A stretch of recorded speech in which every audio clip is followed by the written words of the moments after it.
results. But what they said was that they didn't think that this meta suits them very well because they consider themselves out of the Brazilian teams, and remember it is relative compared to their region, to be more of a structure-based team, more of a passive team compared to some of the other LATAM representatives that are here. It's good that you bring that up as well because during, and I hate to term it this way, but this is probably the most known term, during the 20-second meta, that was their thing. They were great with utility, they were great with coordination, they were great with carrying that up, flowing from early round to mid round to late round to execution. All of those things flowed into a nice little package for Team Liquid.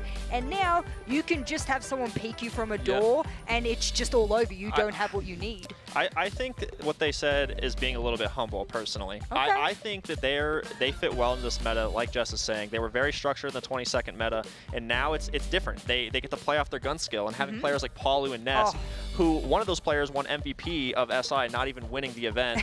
Like, I don't know. I think it's a little bit humble from them. All right. I like that, though. I like that. They got gunners, and now they need to activate them because they're in the meta that requires them to do so. And it's nice because they've got redundancy, and they don't need to worry about old Liquid. And one thing that you were mentioning to me is that the map pool for Liquid's quite good. I know this is like looking into the future, but that's going to be very valuable in best of threes. And considering that they are almost guaranteed to get out of this group at this point, that is a relevant point to talk about. Right. So Liquid plays a majority of the maps in the map pool, and they have almost a 60% win rate on every single map besides Chalet, which is about a 50%. I think the majority are around 57, 58%.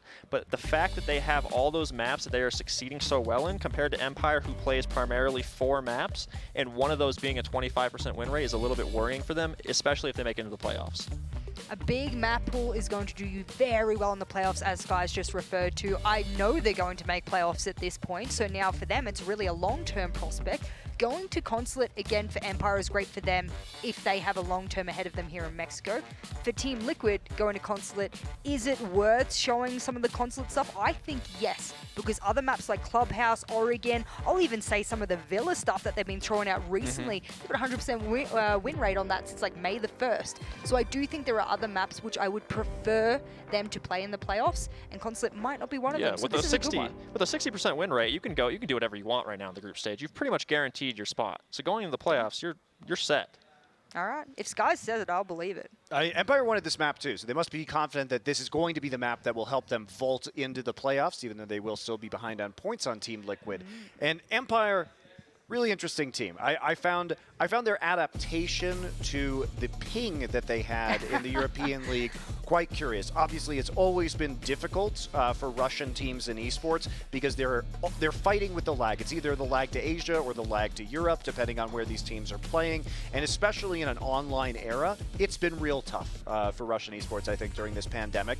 And what they said to me was that after Stage 1 and SI, they really had to adapt their style to be a more structured team, to have a lot more protocols, because the ping was preventing them from having success. And I think you can see that the difference between Stage 1 and then their very good SI performance comparatively. And then now that they've made those changes, they still possess all the mechanical ability on land that they had before, but they've added a new dimension to their play, which even with ping has vaulted them into first place in Europe. So that's pretty impressive in my eyes. I think getting slapped in EUL after 6 Invitational, after the things that Joystick specifically was able to do at SI, and then he gets crushed in EUL. He said it in almost every single interview that we got him in EUL. Ping was a problem. He is not adapting well. He can't peak the way that he wants to, and he's losing most of his gunfights. So for me, if he's feeling confident and comfortable, awesome.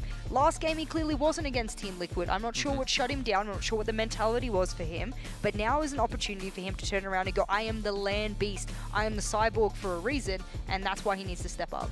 And I'm going to ask you guys another truth or BS when teams say things about themselves. Okay. Sure. So Empire described their strategy as being extremely methodical. Yes. They only want to play their style. They do not care what the opponent is doing. And it seemed almost to me like a flow chart where it's like, we will do this thing. And they said, if we follow our protocols, we are unstoppable. They believe that.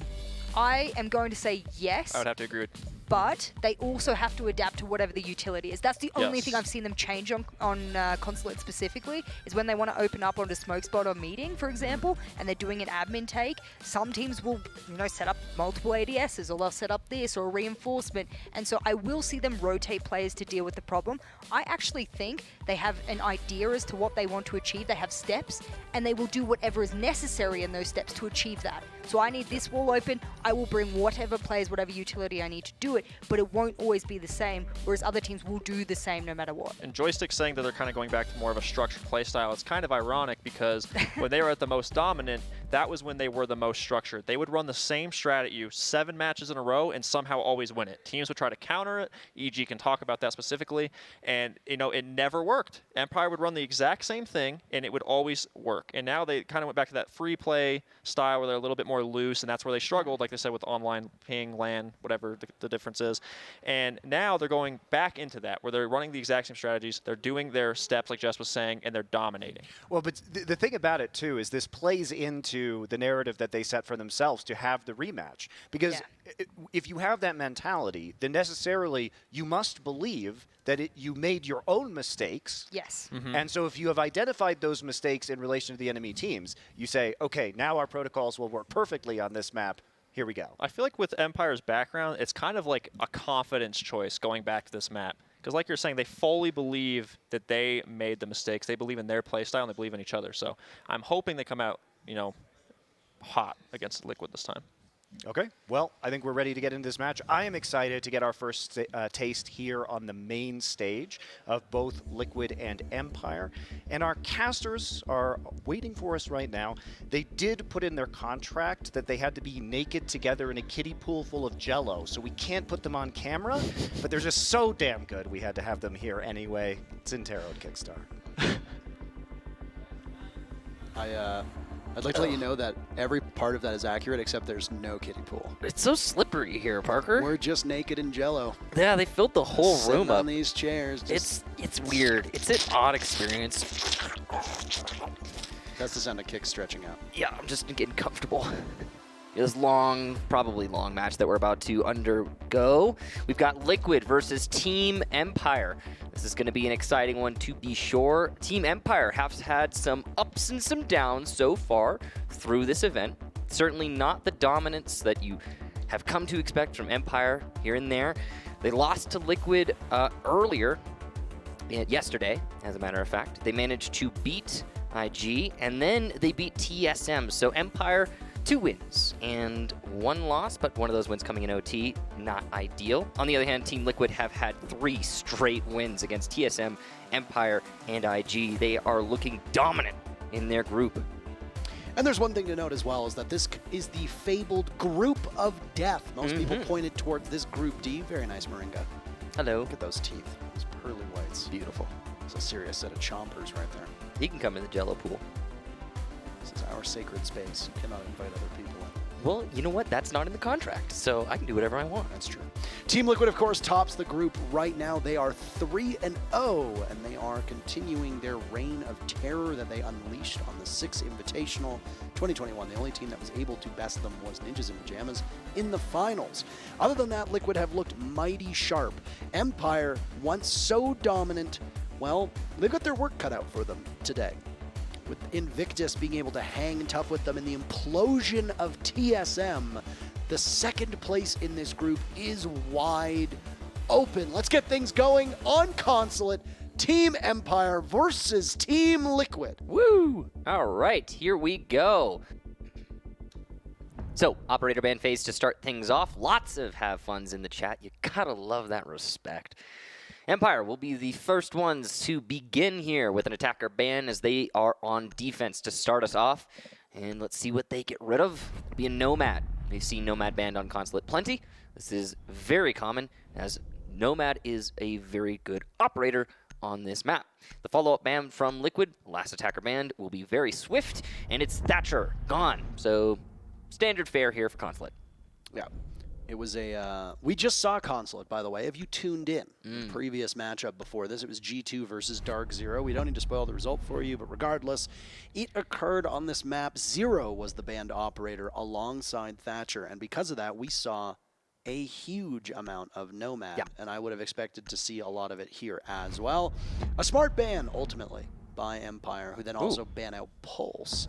Pulse is such a strong operator, especially on that Teller's Archives bomb site, as you can see through all of the floors above you.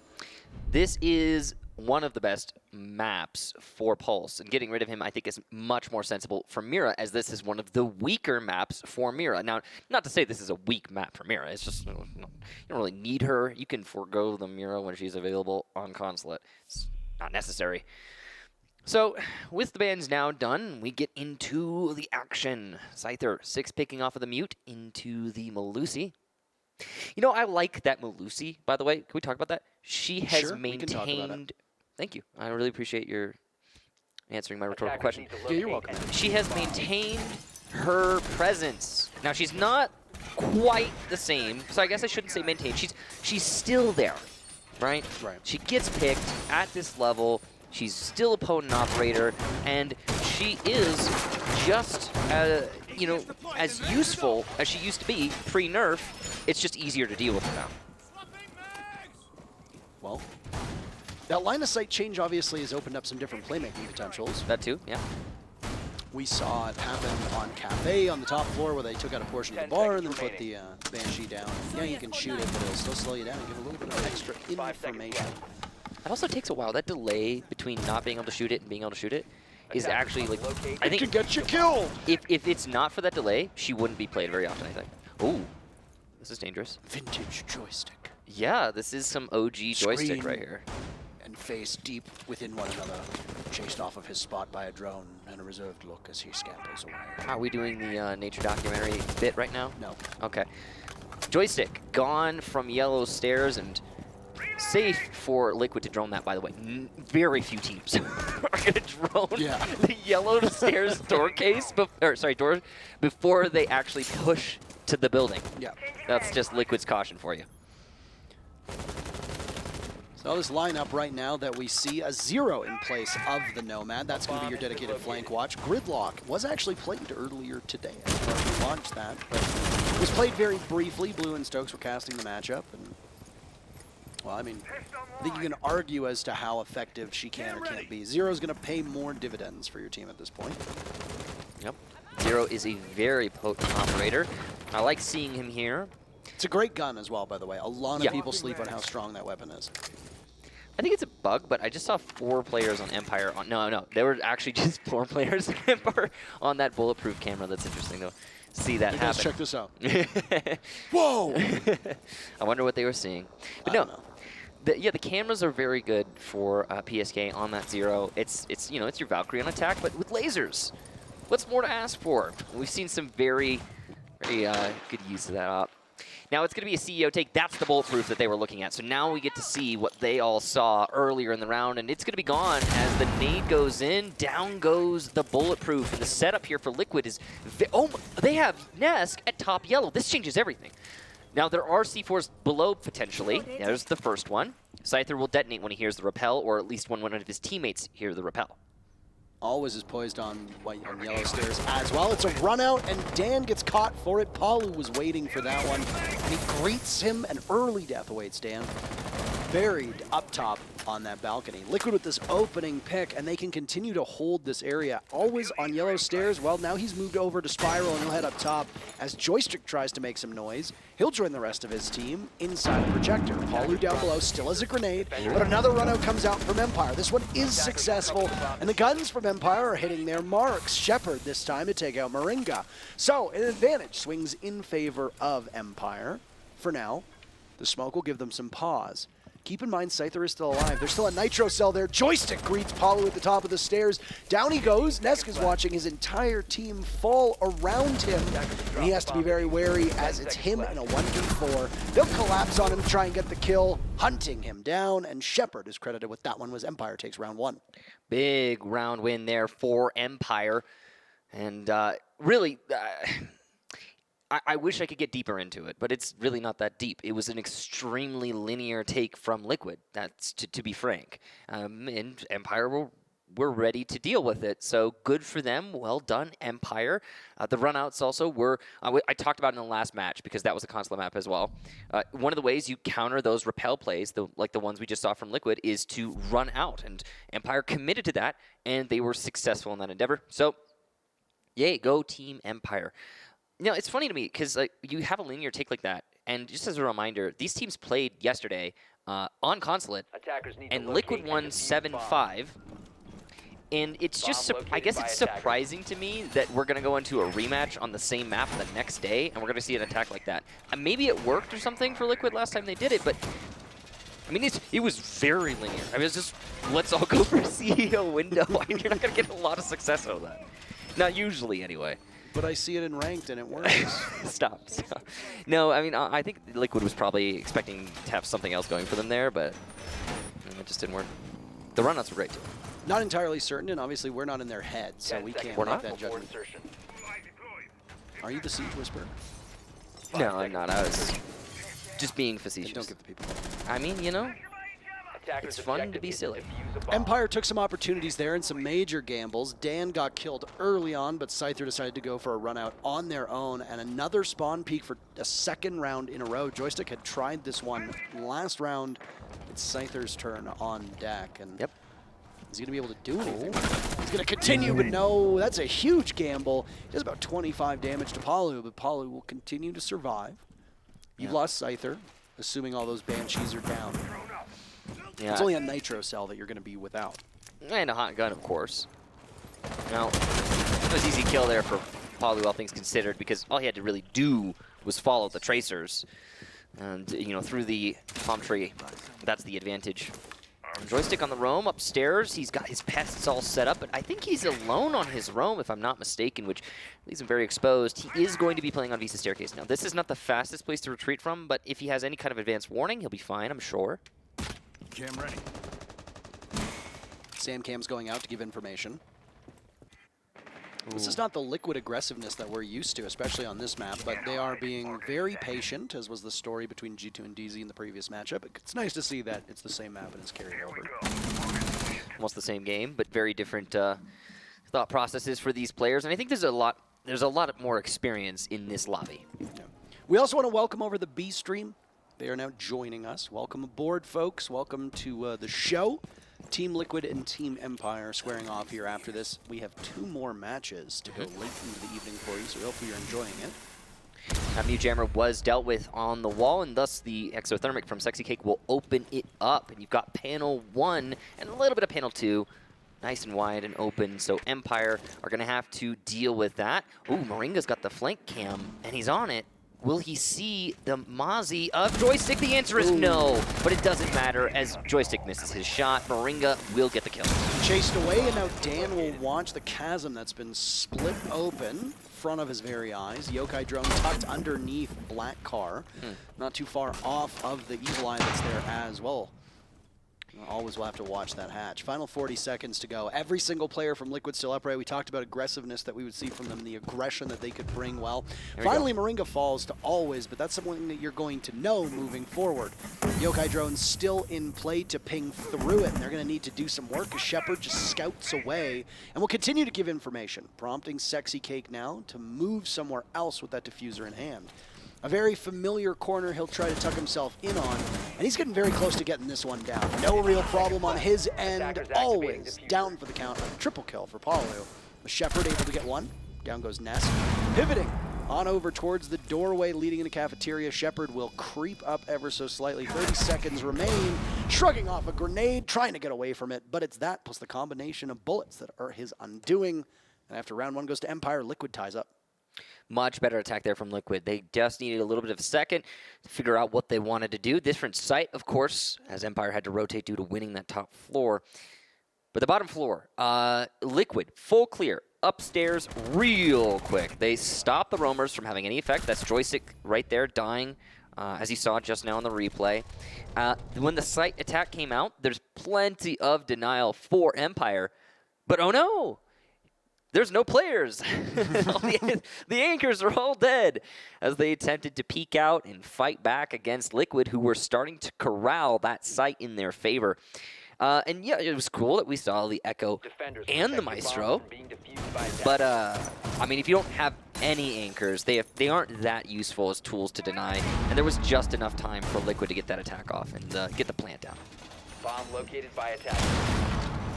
Well, if there's anything that can be judged from the first 2 rounds here, it's that we know these teams are going to go to the bitter end, Michael. Yeah, this is going to be another 8-7. I would actually like that. I would like that It's too. our last cast of the day. Blue and Stokes will be carrying the broadcast forward afterwards. Ended on a high note. We had 2 7-1, 7-2, I think. You know, low score games to start off the day, and it was weird. A crucial matchup comes next: Invictus versus TSM, and then after that, Damwon Kia versus Ninjas in Pajamas. Those will be good ones. Those will be tremendous. I really want to see Damwon Kia versus Nip because I mean, you're gonna. I am. It's actually That's coming up. That, you know, it's part of my job to actually watch those matches. So I am, in fact, I'm definitely going to. Right. No, but I'm looking forward to it, and I mean, there's a lot of questions for those teams, but let's focus on these. Of course. Empire. Oh, I love that. That's a Valkyrie cam spot. You could do that from the balcony, and he's doing it now with this. Oh, wow. With Zero. I love that. That is so cool. It's going to get a lot of information specifically now for the attackers on the balcony. Look at that. That's the camo that I'm talking about. You can do that with the Valkyrie cam, by the way. It's you just have to run out of the balcony and kind of aim correctly. The tree's kind of at an angle, so it's difficult, but I trust you all to figure it out in your custom games. Good luck. Now, going into this round, lots of information for the attack, and they're definitely going to be thanking PSK for giving them that. Bit of trouble there with the drone in the blind spot. Oh. Moringa, by the way, engaged in the very first bout down below, and Dan walks away from that one without a single scratch on him, playing around the Prisma that's situated on Visa Stairs. So an opening pick for Empire is huge. Yeah. No follow-up from Liquid. They continue to be slow, cautious. Looks like they're trying to poke some needles in this defense and see if they can catch someone on a cross. But it's just not happening quite yet. Empire have realized they need to slow down, which is the same thing that both teams in the last time we watched Consulate realized on defense. And it's happening here now. Scyther sitting by the bomb site on this lobby defense. A very, very quiet round from both of these teams. Oh. But Nesk just walks in, and with surgical precision, he absolutely annihilates Scyther. He was actually only one of the 2 anchors. There's not a lot of anchor play right now, and that's why the plant's going down. So they're very far off site. All the attention from Empire is elsewhere. Sexy Cake is vulnerable if somebody swings through B, and that'll be Dan to stop him. No, Sexy Cake falls off. This will be a battle of the death, but Sexy Cake's looking in the wrong direction. Dan's able to capitalize off of that. We'll continue on in this direction. Paulo picks up a kill on a joystick. It's him and Nesk with the 2 credited for Liquid. The Yokai will still continue to scout out, and those Z pings will come in, finding Paulo in this particular area and then disorienting him, but for a second.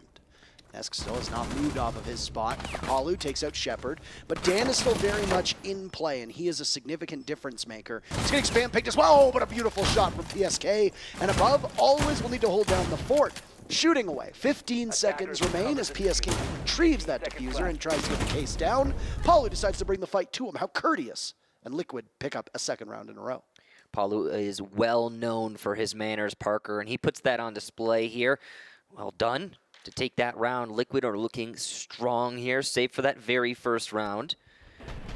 Now, I will say a big part of that is the fact that Empire had they had like no site presence. They lost their first anchor in Piano, and the other anchor who was assisting him from main lobby / mezzanine, that guy left. And then it was a forced retake for Empire, which would have gone terribly had Liquid realized they had so much control. But they were being very cautious, as Liquid does. And it's okay, because it worked out for them in the end. But, I mean, Need to locate and defuse that was a bomb. weird defense for Empire. They were way too far off site. Attackers have located a bomb.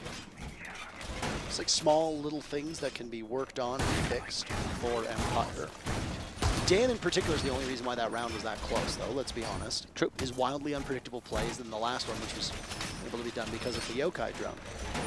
And that's one thing that the changes to Echo and then, of course, the changes to the Z-ping function have resulted in, is that originally you could only scan when the Yokai was up on the ceiling, but now you can just freely ping and give that information 10 seconds left without before needing to insertion. use your vocal cords. Yeah, so it's a It's actually kind of nice because you can clear up the comms sometimes. Not that either of these teams have muddy comms. I would imagine there's some of the cleaner ones in professional play. Team Empire, every single time I've observed them, they don't talk. Mm. I don't know how they do it. Yeah. They It's are like, so quiet. you know what? They must have cybernetic implants in Stop their it. head that allow them to communicate at light speed, Parker. That's why they call him the cyborg. Why are you like this? Well, I don't know. I was born unfunny. They'll manage to take out the denial on the wall. The mute jammer removed as the grenade goes on in, and that should be free sailing for the panel now. But with where Sexy Cake is placing it, it doesn't look like they're going to go for more than a single panel. It opens up, and Moringa just sprints on in. He'll take the gunfight to Shepard, but Shepard is prepared for it, as is Dan. This gamble from Liquid not paying off immediately, but there is potential for longer-term investments to come out quite positive. PSK has found himself in a really hard spot. It's going to get worse as he's disoriented now, discombobulated. Sexy Cake breathing in too much of that toxic canister. PSK gets one. There was a second available for him, but he misses out on that opportunity. Neska's there. Paulo still governing over yellow stairs. He's wary of somebody being above. He doesn't know that they're all on the main floor. Yokai goes down. PSK also dropped. Neska another kill. Beautiful play by Paulo. And all of a sudden, Joystick is left to hold it on his own. It's him against the world. 1 minute and 30 seconds. Trying to bait it out. There's a nitro cell there. His position given away, playing by the deployable shield. He's in the corridor. If there's a rotate through security, he could go in that direction as well. Impossible for him to be able to lob a C4 to that direction. While Neska's getting the diffuser down, Paulo is going to distract. That was really risky, given how little HP Paulo has. Goodness gracious, but a shot from Joystick will even things out at one apiece. Paulo is a single shot of that Roni.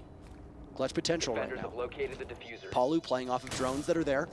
Onto the diffuser he goes, and around the corner, a single shot from Paulo will end the suffering of Empire.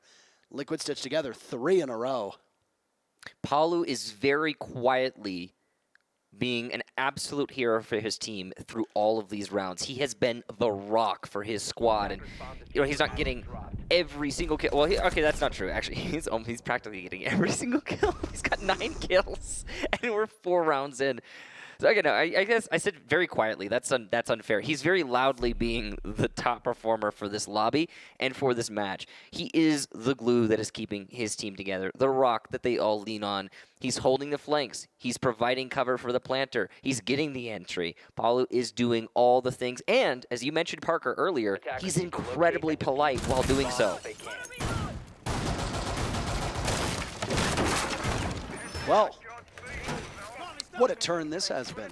Liquid so quiet on their attacks, taking their time, but they are pinpointing the weaknesses from Empire. It doesn't need to be showy. It doesn't need to be flashy, though we know Liquid are perfectly capable of playing like that. I also think Boring, Michael, is sexy, and it works. And right now, the Liquid fans are very excited, I have no doubt.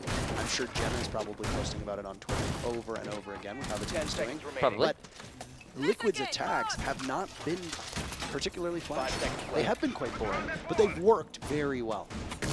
I did see her posting about the close-ups. Did you? Yeah. She seemed very happy.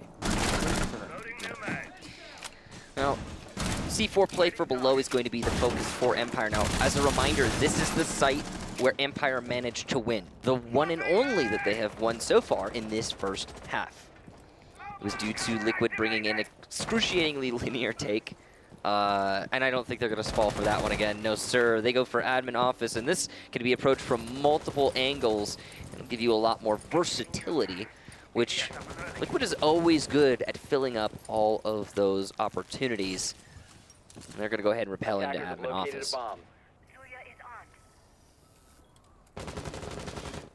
1 minute burned off of the clock right now. Upstairs on console office. We have not seen a Teller's Archives defense just yet. Empire banned Pulse, a very crucial operator for this site. Valkyrie also off the board.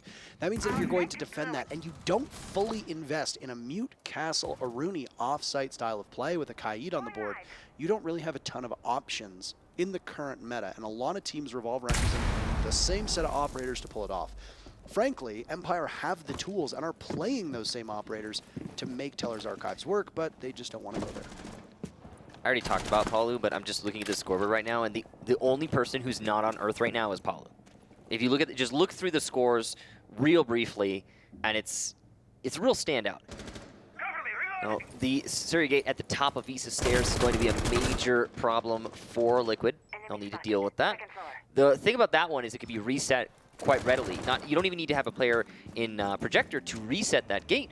Someone from Connector, from Bathroom, from Top Yellow, lots of options. Moringa trying to be quiet as he positions himself on the skylight. That's a cut. He doesn't want the enemy to know he's cutting that rotation at Yellow. They'll just sit there. Not necessarily flank watch, but designed to catch anybody who might be in that particular position. Once again, boring is sexy.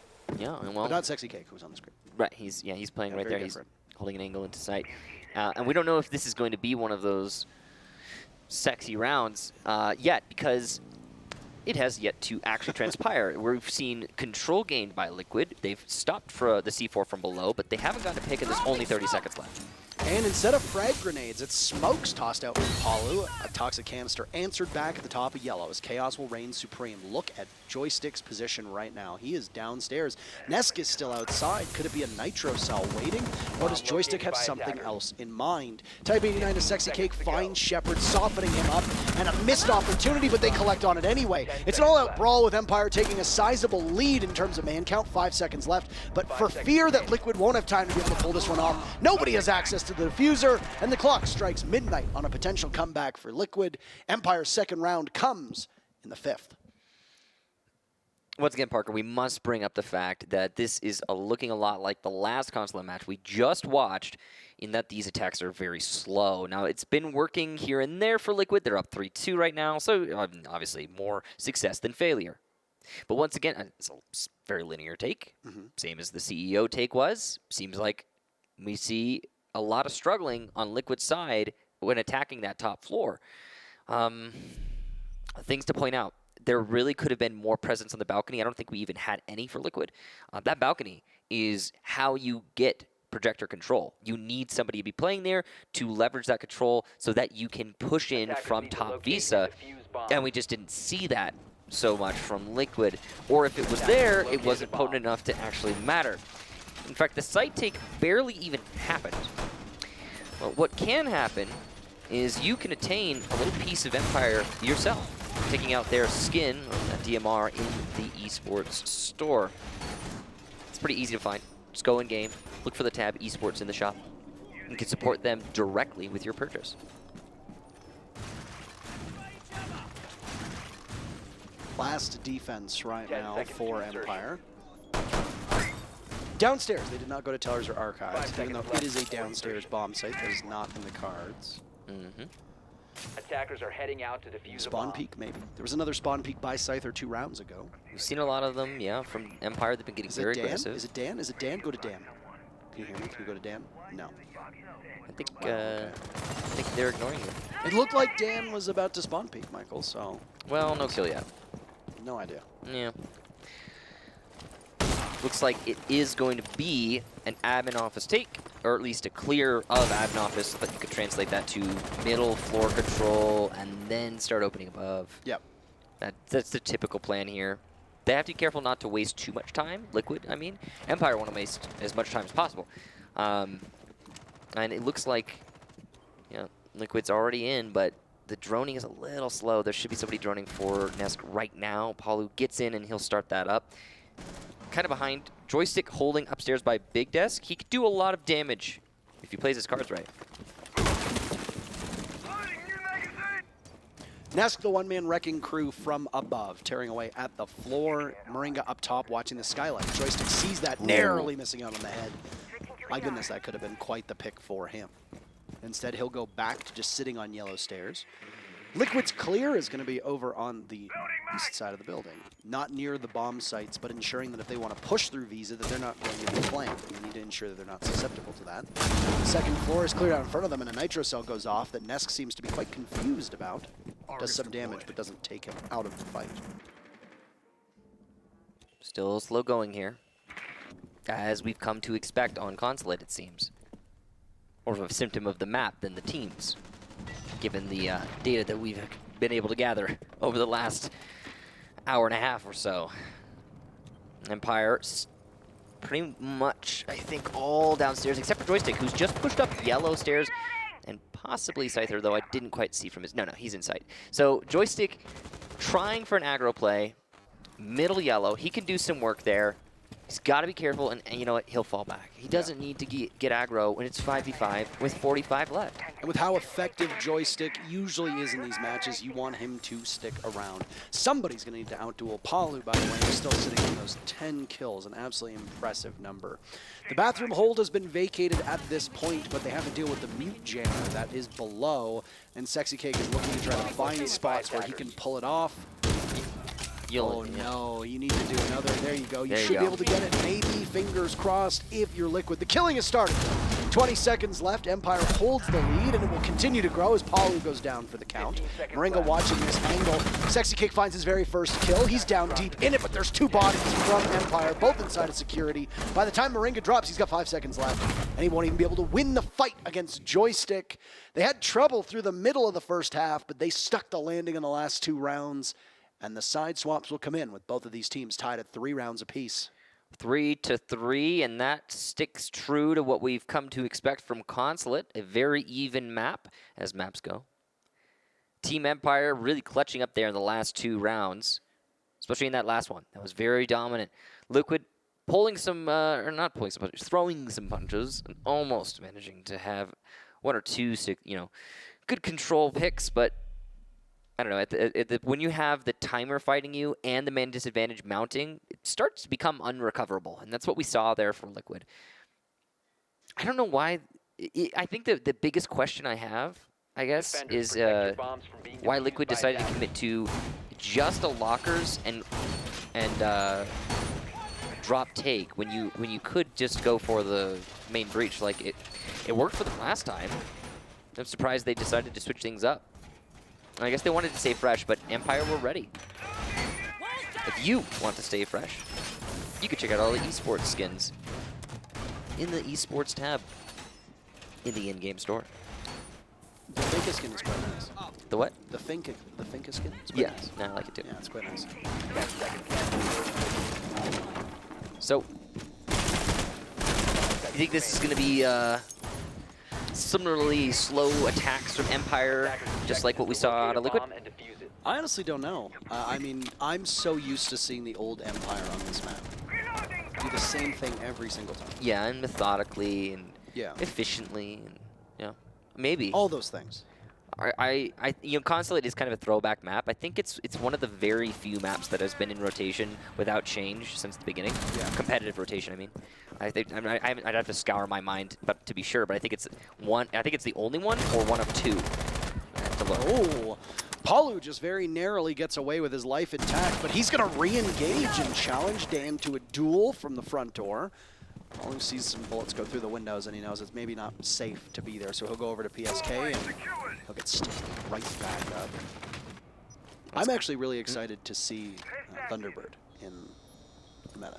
Really? You're excited for that? Yeah, I'd like to see how she does. It's going to be interesting because she basically eliminates punishment for the defense. Cool. Yeah, punishment is gone. So I'm just wonder how that plays out, yeah. Well, after that dock stim, Paulo is almost back to full HP. You don't want to extend too many of those stims, as now Joystick is on the window, reunited with an operator that he knows so well. He used to use the PDW, cycled onto the C7E for Jackal. The rest of the team just needs to sit and wait. That's about it. Half of the round, once again, a very slow pace for all of these attacks, whether it be Empire, whether it be Liquid, they are taking their time. Yeah, definitely. We still got half of this round yet to go. No picks for either team. Oh, by the way, I did check, and I'm all but certain Consulate's the only unchanged map that's been in the rotation for comp since the beginning. Yeah, it's still there. It's very unique. Oh, wow. I don't know if that would have done enough damage. Probably not, but the heal prevents any chance of a kill there for Scyther. Yeah, very, very close. Would have been close. Dan is in, by the way. He's in bathroom watching towards connector. Paulo's still down below. For the Melusi, there's a Nitro Cell available. He doesn't have Sexy Cake too far off, and there goes the Nitro Cell over towards yellow. It does a ton of damage to Always, but he still survives for now. Joystick, gone from action. Shepard is actually the top frag on the team. He's been so consistent throughout this event. They're going to need something out of him here, especially as Scyther goes down for the count. Dan will follow, and Empire are running headfirst into this brick wall.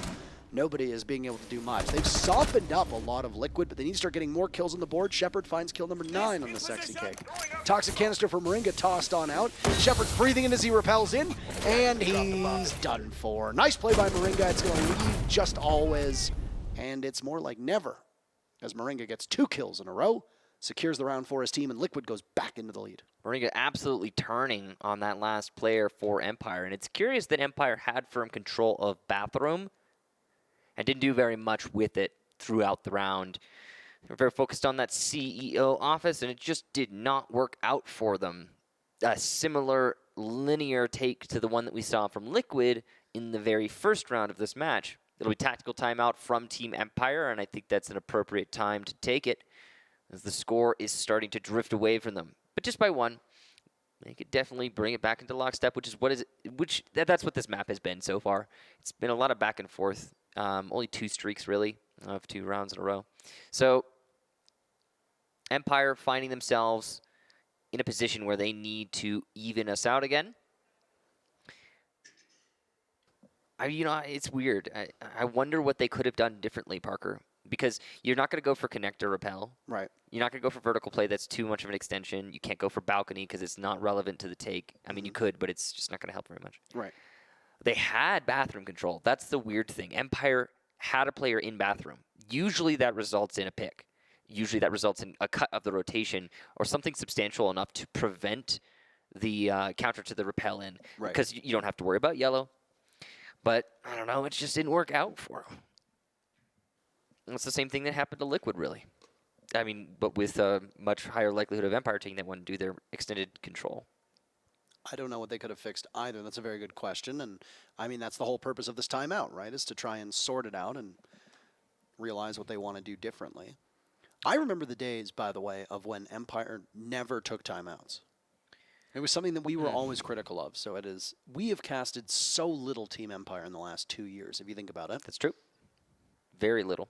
But it is, it's cool to see this small change. It looks like the timeout is over, by the way, and we should be getting back into the action, but now there's a technical timeout to throw us all into the mix. So that's what he was saying. I was wondering what the admin was saying to Team Empire's coach there, and he was probably saying something along the lines of, your tactical timeout is over. Yeah. We're in a technical timeout, and you can't talk anymore. Correct. Yeah, so.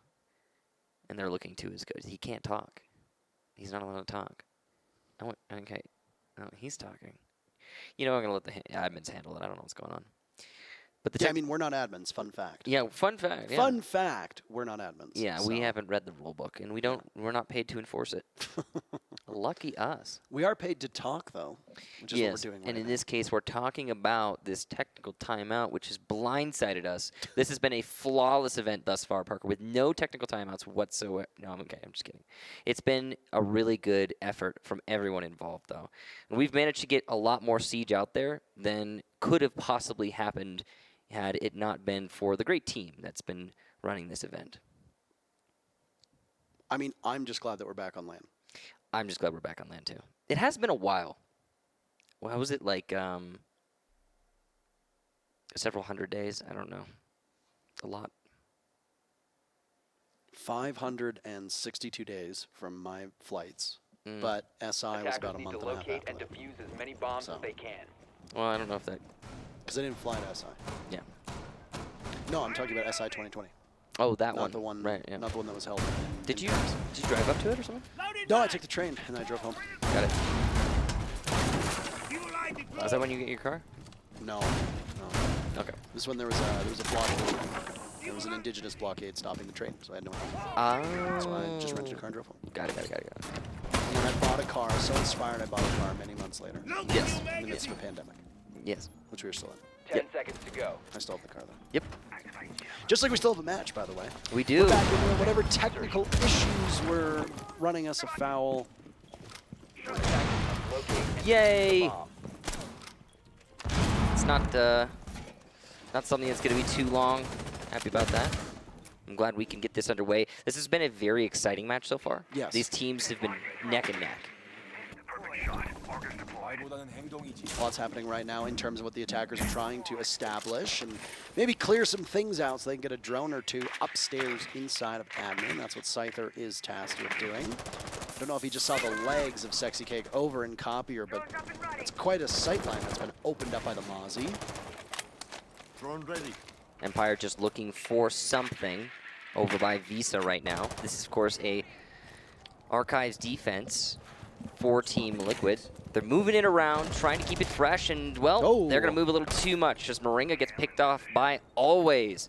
Empire find themselves in the man advantage early on in the first minute.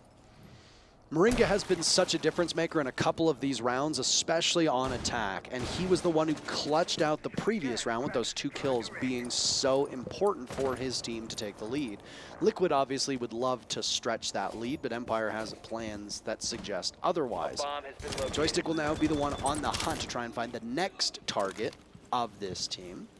Downstairs, playing off of those rotations.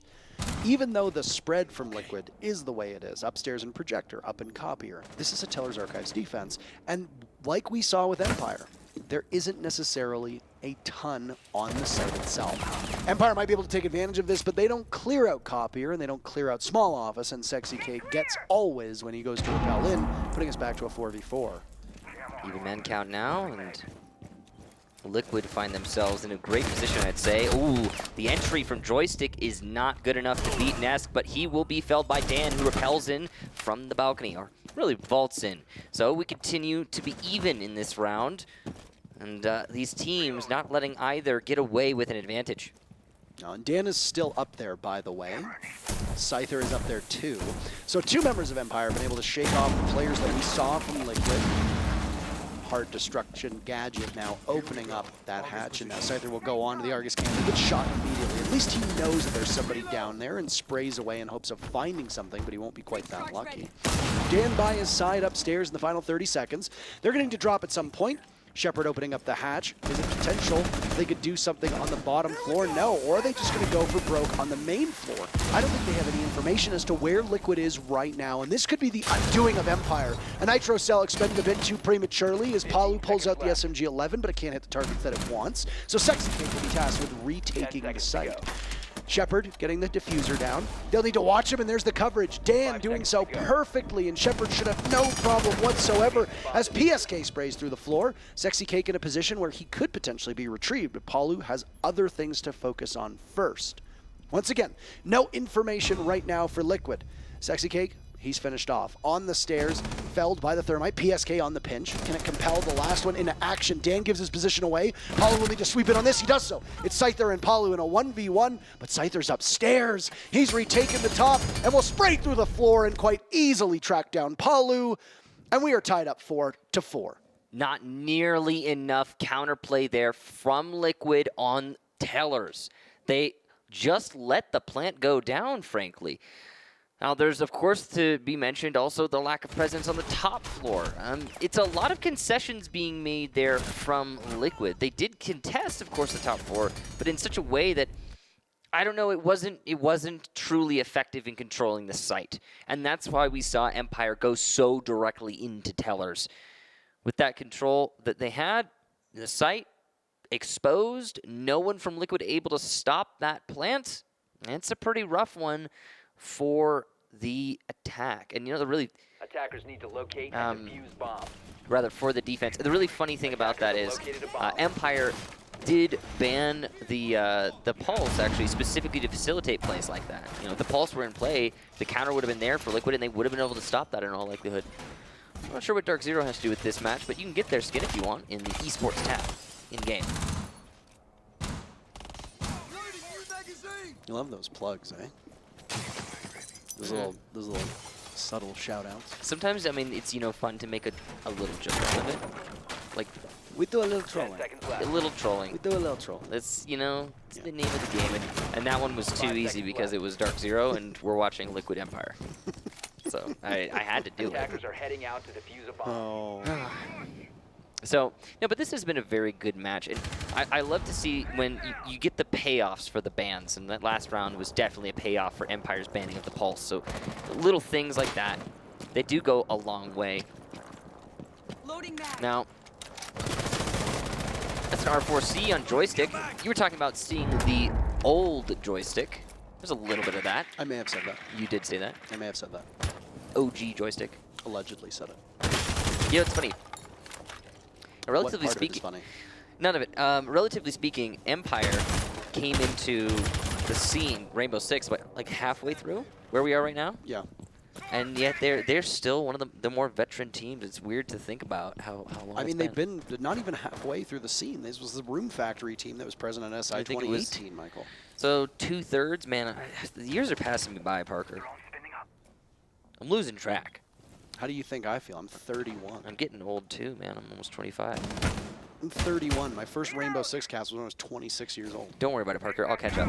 Thanks. That's not how age works, Michael. That's But exactly how it works. We're putting you in stasis. all right. Well, this has been a slow attack for all of the teams for Every round. Every single round. And Consulate has been usually as unpredictable. Joystick has referred to it as linear in the past, and what a shot from Nest that is. Goodness, Dan, you're going to be feeling that one for quite a while, right through the window. Mm-hmm. Now he's got 90 seconds to wait for this round to conclude. Well, luckily, he'll be able to get on his flank cams for his teammates and help them out.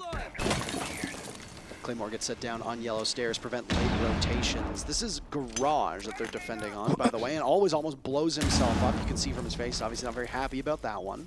A fallback from Liquid as they anticipate possibly that garage door opening up. Paulo has the nitro cell in hand, but he throws it a little bit too late. There were 2 targets from Empire that he could have potentially hit with that one, but they just managed to get away in Attackers time. have located a bomb. He still has that ready whenever he decides to bring it. It was an on Ash. It was an earth Ash charge. love that? It was an Ash charge. They were getting the evil eye. Oh, yeah. Because I saw him go to toss it, and then the explosion went out. I was Well, like, that doesn't sound like a nitro cell. Remember then the nade missed from Always? He was trying to get the evil eye, so they had to rotate the. So the take through the garage panel for Empire is stalling out here. They're still at a man disadvantage with only 30 seconds left to hit the site. Joystick's going to drop on down, arm in arm with Shepard. So Army crawl, looking to try and get something to work, but no, PSK flattens him. Nice play by Liquid to hold this door push from Empire. And now Joystick is next one in. He manages to stave off defeat, but for now it'll leave Scyther in a 1v4. Becomes a 1v3. From above. He doesn't have access to the diffuser, so he goes for kills. The right choice at the right time, but Liquid just simply outmuscled them and rebuffed that initial push from Empire. Liquid regain the lead, and I feel like we have to keep saying that. Yeah, because it's a back and forth here, and that's been the story.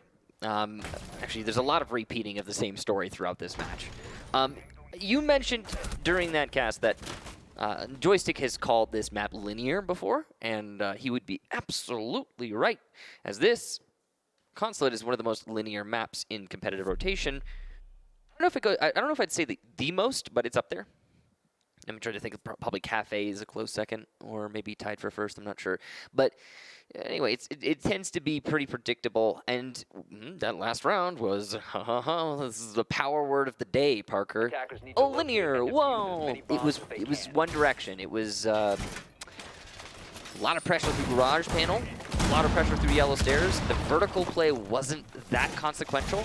And, I mean, they got an evil eye out of it. That's about it.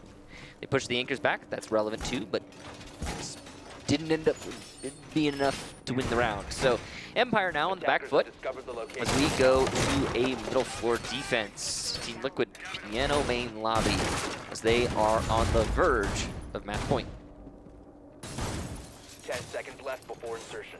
Well, this Liquid streak that we've seen so far from them doesn't appear to slow down at any point. And Team Empire losing is a boon for Invictus, who is the next best placed team to potentially move past the group stages. TSM without Merc have looked like an absolute shadow of themselves. And I mean, there has to be a little frustration there from the fans and from possibly even the team itself to know with what's going on, because TSM entered as what I would argue was a team that seemed like not a sure bet to make groups just because of how hard, or playoffs just because of how hard their group was. But TSM certainly entered as a very strong team, and with their showing at SI, the sky seemed to be the limit for them. It's an unfortunate series of events that led to where we are now, but it has been a win for Empire and Invictus, and for Invictus here, clean. For Invictus here, a loss from Empire would be quite good. And hey, if match point is what Liquid wants, that pick onto Dan is an excellent starting point. Yeah, they're vying for that 4 in a row in the group stage at this point. Liquid, well, they really want that top position in their group, that top seed, and well, Empire's going to have to put up a heck of a fight to prevent it. It's definitely possible, though. I mean, it's weird because these teams are right next to each other in terms of the round count, and yet at the same time, Liquid has seemed like they have the edge every round.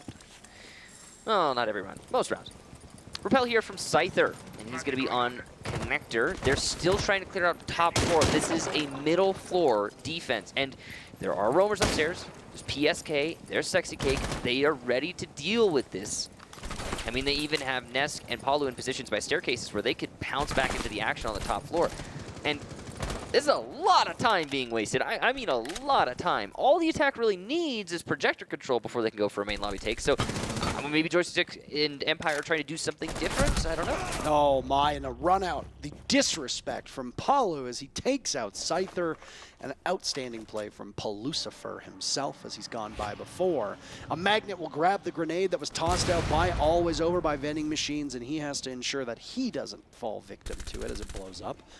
PSK with his MP5K in hand, still playing off of this deployable shield. Ooh, look at this for Joystick. He gets splattered by Paulo down below, and slowly but surely, this Empire, this Russian machine, is being ground to a halt. It's just Shepard and Always now, and they're still trying to clear the top floor in the last 35 seconds. Sexy Cake will see the head, and he will take it for himself. PSK taking a little bit of damage. Oh, no flawless round. A second for Shepard. Secondary out now, but the spray from the Bearing 9 is not accurate enough. And Paulo will shut him down. What a round. Almost a flawless one for Team Liquid, and there's no ripcord to pull here if you're Empire. You already took your timeout all the way back at the end of round 7. Since then, you picked up 1 round, but Liquid are still simply outpacing you. And a win here, but almost certainly guarantee a spot in the playoffs for Team Liquid. Mathematically, I don't believe it clinches them a spot, but it at least raises their chances to the point where it would need an extraordinary sequence of absurd events to knock them out of the top 2 spots in the group.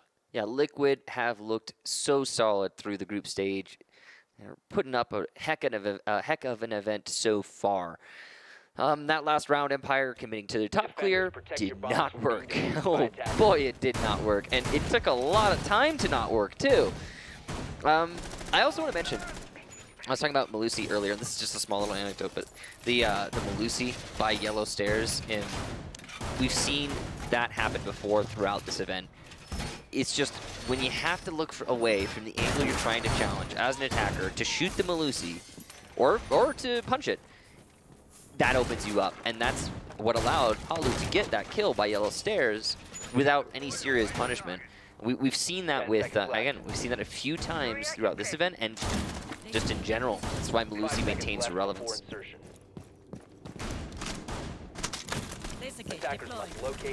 I will say I have enjoyed how much we've seen of her, but we are starting to see the same guns over and over again. It's all MP5s and Ronis, I feel like, at the moment. Well, that's what works. You know why? High rate of fire, little recoil. I mean, hey, you know what? If they want to, I'm putting ideas in Ubisoft's head. You ready for this? Stop. You should nerf the recoil on the MP5 and the Roni. I'm kidding. I actually wouldn't like them to do that, but who knows? It's probably going to happen. So, crucial match now, and we are drawing to a conclusion. Empire have their work cut out for them as Liquid have looked so strong, so terrifying through these group stages. Very precise. Paulo obviously has been an absolute monster. He's 17-4. We can just talk about that for just a second, as that is a hell of a number. Yeah, earlier I said quiet Paulo, and he's being very loud now as he hits his 18th kill. And it's even an NS in the chat there from Joystick. Nice shot, and respect's being paid. That's deserved. Absolutely, and Paulo will be frozen downstairs in the main lobby. His Sexy Cake is not too far above him. Scyther on the windows, and Empire's shot of being able to pull anything off just got incredibly slim. They're still stacked up here. Sexy Cake looking for the telltale sign of the repel. Potentially go for a fight, but he opts not to do that. Empire are currently only on CEO and yellow pressure. They have nothing else going for their attack right now. And Always is at the top of yellow. He's once again managed to get all the way up The question is he going to be able to do anything with this position? Because we've seen this kind of play before, and it's amounted to very little in the past. Telltale sign of the Gone 6 going off. Dan likely the one to do that, as now a smoke is going to go off on the window. This toxic canister dealing some damage, and they have to evade it as it ticks away at their HP. There are 3 people on CEO Repel. Dan will leave it, so there's only 2 now. And he's going to prevent the run out by front door. Nesk is ready for one too. But the thing is that there's a Claymore up there. Scyther will get Empire's very first kill. Ness gets blown to pieces. I don't think he knew that. And just like that, Empire have the lead. This looked grim, but suddenly there is light at the end of the tunnel for them. Paulo down below could strike at any moment. You need somebody dedicated from flank watch on there, but Paulo doesn't have any information to play off of. A Repel will come in, and PSK is not looking in that direction. Instead, there's 2 crouching up from bathroom. Paulo will retake, and he hears the sound. He needs to look to the right, taking out always. Diffuser getting planted as well, but there's nobody to stop it. Moringa from below doing his best, but there's nothing that can be done. Dan silencing one, but PSK's a better shot on to Dan, and he'll look to heal himself right back up with that final stim pistol. A toxic canister goes out, and sitting on top of that diffuser, Shepard will guard over top of it. He brought it into this world, and he's going to make sure that nobody else is taking it out. Watching out of the windows as PSK engages, but Shepard cannot be traded off as Moringa creeps up those yellow stairs. The player on the window of Scyther will be able to hold this one down, but Shepard takes matters into his own hands. And Empire still has some signs of life. Still match point for Liquid, but we're 1 round away from overtime. Huge round there from Empire and Shepard. What a plant, what a play. Well done indeed. Empire salvaged that round. It looked desperate for a long time, but 2 unfortunate kills for Team Liquid. And we are right back into a close game when it looked like Liquid was going to start walking away with this one. Only 1 round away from overtime. Paulo with 19 kills. Crazy. Empire's putting together a heck of a team effort to try and counteract that effect, too. The Paulo effect. By the way, I just love that Joystick dropped a nice shot in the chat, and Paulo, courteous as he is, thought to give him a thank you. I love these teams. Oh my. Bomb located by attackers. There's Empire's skin. Boy, is that a nice skin, by the way. It is really nice, isn't it? I actually don't know if I have that one yet. I don't know if I do either. I need to get that one. I'll do it when I get to my room. One more time like the present. I don't think I can buy a skin on my phone. No, I don't think so. Yeah, I don't have But Siege. Michael, we're commentating. We shouldn't be on our phones. I'm not on my phone, Parker. I know you're not, but I'm saying we shouldn't be. I have access to my phone. 10 seconds to go. And yeah, it's been the type 5 of seconds match left. where it's not unpredictable because it's Attackers are heading predictably out going to defuse all a the way bomb. to the end. It almost feels like we're Located back in the bomb. 20-second meta. Yeah, it really does. We did predict, by the way, that this match would play out like it is playing out right now. Well, you said 15 rounds. We're not quite there yet. Well, okay, that's fair. I did go to the extreme, and I was very precise with my prediction, but I mean, let's see, Empire. Will I be right or will I be wrong? It's on you. Nade's going in there to clear out the wall. Good use of that Maverick Blowtorch. Not wasting time, not trying to trick it. This is going to be very, very quick as things open up, and Dan on an upside-down Repel might be able to take advantage of some blind spots in there in the defense. He's not looking in the appropriate directions. Empire have 4 players stacked up by the opening that's been created in front of the white van, and they could very easily leave that second panel closed if they want to. They won't, though. Grenade goes out, and that is a mute jammer picked off, and they're just waiting so patiently for that next exothermic charge to go. It'll leave a slim ribbon in between the panels. Sure, I don't know about these linear takes, and I'm worried about Empire's chances here because they're all stacking up on Garage and they're not affording themselves any other opportunities or any other ways to address this site, and as a result, they're going to get punished by stuff like this. Sexy Cake, on what could be the last round of this match, will go for a run out and get the first kill for his team. Sexy King at one point was 1 in 5 if memory serves me correctly. And a nice nade tossed in from Dan will claim Nesk. Smoke's going off and a Nitro Cell danced around as Empire picks up kill number 2. They're inside now. And at any moment, Shepard can escort the diffuser in and begin to get it down. Joystick, though, will need to do some more work. Dan falls right by his shoulder and Shepard getting the diffuser down as Scyther holds off the cross onto Yellow. Nitro Cell tossed out and it will connect but not do anywhere near enough damage onto Shepard. So now the guns will need to be what does it next. Joystick falls. 2 players from Empire, but they're in a post plant with 35 seconds left. Match on the line. Sexy Cake from above will need to find something, but the window debris for the moment is stopping him. Shepard sees the head and will fire away. They know he's got him distracted as Scyther watches the other angle, and somebody will need to go onto that diffuser. Shepard is down, and onto it PSK goes, so Scyther will need to be the one to stop it. He's got a grenade in hand, but will it land in time, or will PSK be able to get it and give Liquid the victory? Liquid triumph over Empire, and they're 4-0 so far through the groups. And Parker, they also avoid overtime, meaning that they have got 4 seamless wins in a row. They stack up those points in their group, and they look absolutely dominant doing so. You can see how happy they are, and rightfully so. That's twice they've beaten Empire at this LAN, and we haven't even gotten to the playoffs. 19 kills for Paulo. Oh, 19 kills. Look at him there. The young man can kill anything just you put in front of him. he's just smiling, looking all humble and stuff. As good as he is.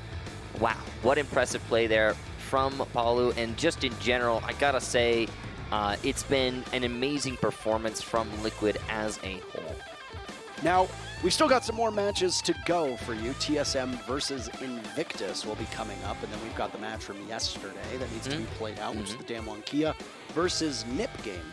Additionally, we don't have any information as to what's going on the B stream because we've been so focused on the A stream, but as far as I'm aware, they've still got some matches to go as well. In the meantime, Team Liquid are absolutely slaughtering Group D, and this was known as the Group of Death, and I think for everybody not named Liquid, that is an accurate label.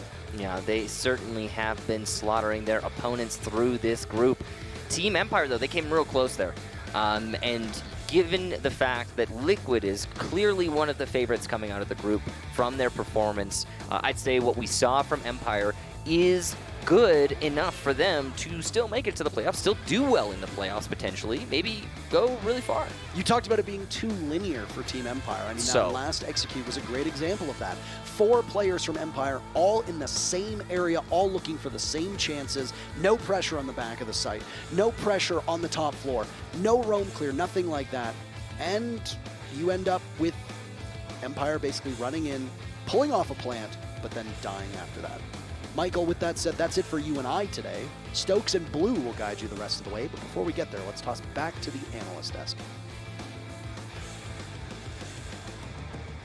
Thank you very much, Intero and Kickstar. Certainly a very close match yet again between Team Liquid and Empire. Empire, they wanted to go back to Consulate. They thought they had Liquid's number. It is true. It's easier to learn when you lose to a team than when you're winning, but Liquid's still able to clutch it out. Biggest factor in the Liquid win? Jess? Probably just consistency is the key word that I'm just going to keep saying when it comes to Liquid. They are consistently good. They have a very good map pool, and that is shown by going back to the same map and just getting thrashed again with a better scoreline, though. That's the silver lining. It's true. Consistently good and having a cheat code on your team named Paulo. Oh. That guy is just insane. Didn't you say you wanted him to sign your forehead? I did. I am a big fan of Paulo. What can I say? There you go. How can Paulo, you not let's be? go. Yeah, I mean, you posted that picture of like the fake face tattoos on you earlier on Twitter today. You could just get Paulo tattooed on your face. That's an I may option. as well. Yeah. I might have to debate that. Oh my There you go. God. There you go. It's really committed to your Paulo fandom. So if people are not as familiar with Paulo, seems unlikely if you've been watching International Rainbow Six for a while, but what are the hallmarks of his play that get you so thrilled to watch him? Paulo is probably the most reliable player that I can think of on the top of my head right now in pro Is that play. what does it for you, reliability? Yes. You like the steady relationship? I like being able to really rely and Okay. trust fully into something. You know what I mean? Okay, he's not like too crazy, too freaky. No, he's just right. Okay, good. Okay, just checking. All right, so But he's always there when you need him. He's always in the right place, right time. He's always clutching out the situations that he is in. His entries are always on point. He's just the overall the most consistent player in Siege right now. I think he can manipulate understanding where the holes are in the strategy or the player's push. Definitely. And I think he just manipulates it to a really frustrating point. Like the spawn peaks, for example, getting opening on joystick. He just knows where to jab and where to get away, and he does it really perfectly. And I think that's a very frustrating player to go up against, especially in international play. I'm sure in the regional leagues of Brazil, they're used to Paulo. They know what to expect. They know he's going to be annoying. But when you go up against him, in your sort of second matchup and you know it's going to come again, but you're not really prepared, yeah, that hurts. I don't think you can prepare for a player like Paulo. You just can't. Just get the tattoo already. I'm sick of this. I think it's impressive that he was able to win MVP in a tournament he didn't win at SI, right? That was good. First off, I love it when that happens because I think that chaining yourself into the MVP must be on the winning team often, doesn't recognize the player that made the biggest contribution. So I love that that happened. But also, even though it can happen, it's rare. And I think that says a lot about it. Especially under the circumstances for him. Yeah. Oh, yes, that's true. Are you going to deliberate? I mean, he's had some family things going on Yeah, that he's talked about. I'm not going to put my own words Right, on that one, but I did ask him about that in the press conference, and he was willing to talk about it, and he did get quite emotional. Yes. So we do have footage of that. I don't know if that's going to make it into an edit later on, but it was very touching. Yeah, Yes. and these storylines are really important because these players aren't just players. They're not these gods that sit on a stage and then they don't exist when they go off stage. They are people. And they have lives, and he practices and pushes through a lot to be where he is and to be the best player in the world. Really. Absolutely. Yeah, and I think he would credit his parents with a lot of allowing him to do that and encouraging him, which I think was very special. And I'm sure it meant a lot to him to be able to be recognized as the best player given the circumstances that happen. And it's very interesting the way the players deal with that as well. I've seen very similar circumstances in other games before, extremely similar, in fact, almost identical. And it's fascinating to see that their competitive drive pushes them to remain in the competition, when everyone would understand if they bowed out. A lot of them just double down. You really see that motivation and what drives them. And it's one of the best parts of sports or esports, honestly. You know what? We hit the superhumanized factor of esports. You know what it's like when you're down in the trenches and you're having a bad week, bad month, whatever it might be. You know this, and then you just hit a nice game, or you have one of those moments where you're I played really well. You played well at 6 Invitational, for example. Yep. You walked away and you went, I played really well, even though I was down in a certain situation. So that is the best part of esports. You're absolutely right. We're getting real deep. Yeah. Right? This is real emotional deep. one. And I would also say it's one of the best parts of this job is Yes. you get people who reach out to you and said, I had a bad day or I'm in a bad time in my life, but being able to watch esports has made me feel a lot better, helped me get through a rough patch. So, Yep. Entertainment's great, but it's at its best when it can help people out like that, in my opinion. We love everyone out there. We love all you gamers. So yeah, that was that took a sudden turn, but I enjoyed being able to talk about it with you guys. So yeah, it's certainly very interesting when these moments come up and good to talk about them. So let's talk about the game. However, that just happened. And first off, let's revisit the group stage standings as they are right now. Liquid just keeps on rolling. 4 regulation wins now. That's pretty good. 12 points. They're trying to max out the number of points you can get here in a group.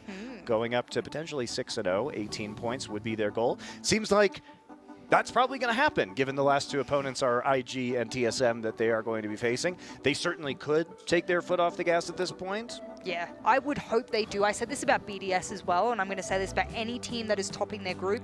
Please, for the love of God, hide what you can when you can. You're getting into best of 3s. A very big point for the viewers right now. It is single elim. So if you do happen to sort of hide something now and you show it all there, that's because if you get knocked out, you get knocked out for real. No second chances in Liquid playoffs. is set. They've played a lot of Consulate in the group stage, and they, like I said earlier, they have won 57% of all the other maps aside from Chalet. Yeah. So they are set going into the playoffs. They have a big map pool. They're very good at pretty much every single map. So them consistently getting Consulate alone in the group stage is going to work really well for them best of 3s. Yeah. Yeah, and honestly, the rest of the group will be very happy with this result because it's another 0-point regulation loss for Team Empire, which means IG and TSM technically still in this, actually, depending on how this next game. It's probably going to be over for one of these teams, or it will be over for TSM this next game if IG wins. But if they don't, we're still going to see those 2 Empire games against IG and TSM tomorrow. There is so much more to this story, I feel. I feel like it's not over today. And I don't know why, and I just feel like if there was a team that just went balls to the wall because things weren't working, it would be TSM in their current iteration, knowing that things aren't working. I read the CGG article because, of course, Achieve said, please read this. I want you guys to know what's going on. And I still felt I had more questions than before I read the article. So I think that they can be answered. Oh, that was vague. So would you like to enlighten us for our illiterate viewers who have not potentially read the Siege GG article? I do think, and I know there's some stats on the page right now, but I do think that TSM is attempting to say that Merc is far more valuable than he is, and they're not talking enough about Pojo. And that's my problem right now. If they're not speaking about Pojo, why? Where is the gap? Is Pojo filling it, or is he not? And why? Are the roles problematic? He said they weren't, but they are. So I have more questions about this. All right. Inconclusive information being offered by TSM. I'm getting your TSM takes now because you guys won't be on the desk for this next game, so glad to hear it. Let's return to Liquid versus Empire. Unfortunately, these stats are actually wrong. Yes, Oh, I do you in go fact see ahead. that. I think this is from their previous game. Yes, yeah, because Joystick, Shepard was top fragging on the Yeah, side please, of excuse me, Empire. please give Shepard the respect he deserves. I This need to man see that stood up. 19 bomb from Paulo. Okay. That's true. Again, the tattoo situation, I get it. But he's going to go to sleep and be like, text and be like, I miss Paulo already. Just I'm gonna DM him with he's the going to you up. slide him into those DMs. He'll be waiting outside with the which- texter going, please, Which sign my room you board." in, Paulo? You up? You up? Damn, all right. There they are. That's the right one. You want a VOD review and chill? All right, here we go. 19 for Paulo man. there. Shepard, the sport player from Team Empire, top fragging on that side. Was there something about Shepard's play that allowed him to reach that level this time? Because it's not something you see too often. Yeah, Shepard is one of those players that is probably the most reliable support player in EUL, I would say, right now. There was at one point where he was known as probably the best support player in the world, and even, Canadian on Twitter today had said that the decisions that Shepard makes are just unlike any other player. He is one of the best decision makers in the game, and, he showed it today. Top fragging on a support role, planting the bomb, and outperforming everybody else is insane, especially against Team Liquid. Yeah, absolutely. I do want to give him a little bit of a shout after a rocky couple of EUL stages as well. I don't think he's been quite highlighted in that kind of role. I think it's Bride-esque, and I know it's probably not the best to compare him to another EUL player, but how Bride's been playing for the past year is probably the best way to say that he's been playing quite well. I'm really upset for Always. He was sneakily one of the biggest dark horses in EUL over the past stage or two. He was like third highest rated at some point, and we didn't even know it.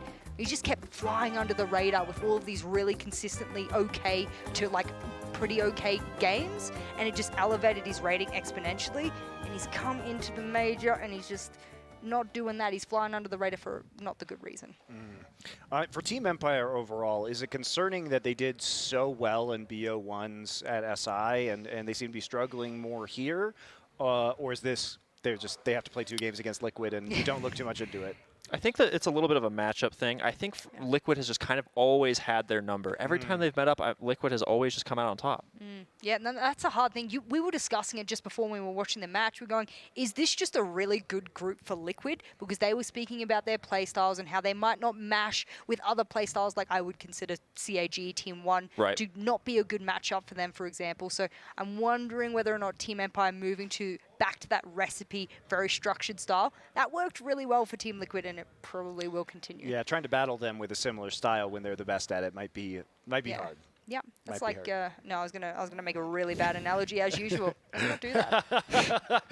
Instead, we can talk about round 7, which was one of these very structured defenses that you were loving it from Team Liquid. You were loving the smoke placement. What else were you loving? Look, as we bring up the clip, I mean, the big thing for me when Moringa plays smoke, for example, and I would like to see this in EU, and if you're an EU fan out there listening to me right now, this is not familiar to us in any way. Maybe in NA it is, and Skies can allude to this, but we don't necessarily see really perfect smokes over the connector wall as we should, but Dan had bathroom control at this point. Paulo does Paulo things, and he's trying to make a difference over to Yellow. Of course, joystick will fall to Paulo, and it's always on Yellow, and Dan is the only one in a power position in this moment.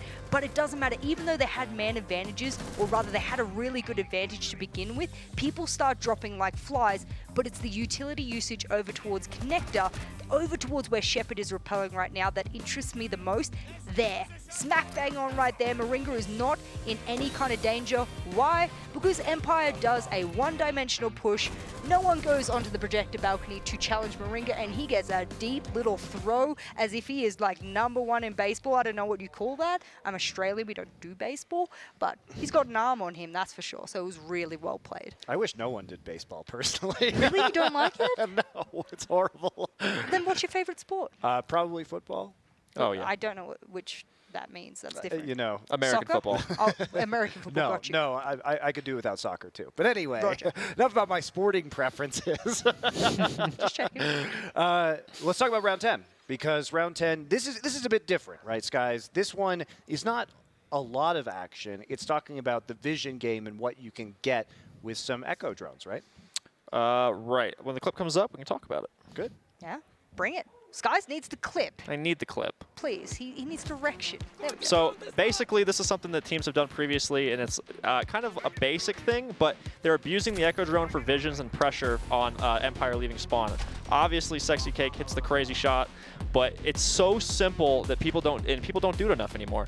They don't step away from the basics, and Sensei, who we were talking to during the match, actually said that that is something they focused on hard, is just perfecting the basics. That's communication, old school things that a lot of people don't do. They just kind of throw away and move on to the next best thing. But Liquid's not doing that. I think that's a huge part of why they're still ahead. Yeah, we don't need those trends anymore. You can just do what Liquid does and goes throwback to, like, I'm going to say 2019, early 2019. I'm probably just doing that because of my coaching days. But we used to throw yokai drones in the windowsill because it was like a really cheeky thing you could do, and you didn't have pings at the time. They used to be extremely invisible, too. And they were honestly, like, you couldn't see them from afar. Now you can see them, but Sexy Cake doesn't care because he can hit his shots. So, and he did that on his own. He asked someone to ping originally, and they were pinging originally for him. Unfortunately, Dan came quite shallow up towards the building. He decided to replace it on the next windowsill and connector. This man was committed to making that work, and I'm proud of him for it because you don't necessarily see that as much anymore. It's the basics, just like Sensei said. Someone was on the camera for him, communicating, and Sexy Cake hit his shots. Bring Makes it so much easier to get that first one, too, on the defense. Like having a 5v4 right off the start of the round puts the other team in a really awkward position. Don't get a lot of utility usage if it's so fast, so definitely. Also taking out their highest performing player at this event so far. Oh, Yeah. damn, hit us with the stats, Alex. We love it. Oh, I don't got him, but I I just know last time I checked. He's got He the pro knows. player eye test. He knows. Okay, well, thank you very much, Justin Skies, for joining Thank me you. on the desk. We had a lovely time. We'll be seeing you once again tomorrow. And joining us soon will be Jacob and Jesse once again as we head into TSM versus Invictus Gaming.